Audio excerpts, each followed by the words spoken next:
ঝিনাইদহে জাতীয় নাগরিক পার্টির মুখ্য সমন্বয়ক নাসির উদ্দিন পাটোয়ারির উপর হামলার প্রতিবাদে কুড়িগ্রামে বিক্ষোভ মিছিল করেছে এনসিপি।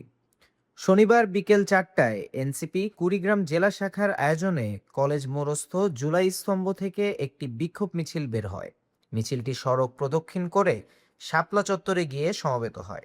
কোনো না কোনো ভাবে তাকে সরিয়ে দেওয়ার চেষ্টা করা হয়। না হয় লীগ হন, আপনাদের পরিণতিও লীগের মতো হতে সময় লাগবে না।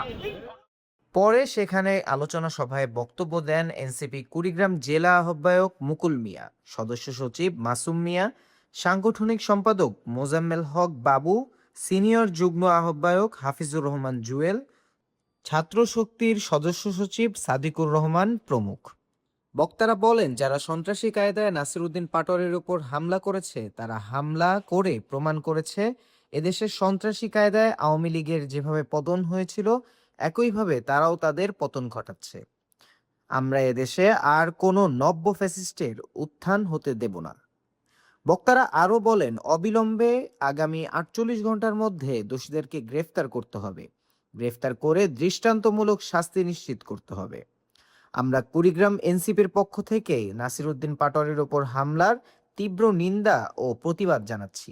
এ সময় কুড়িগ্রাম এনসিপির জেলা, উপজেলা, ইউনিয়ন পর্যায়ের কয়েক শত নেতাকর্মী উপস্থিত ছিলেন। তানজিমুল হক, এফবিএন নিউজ ডেস্ক।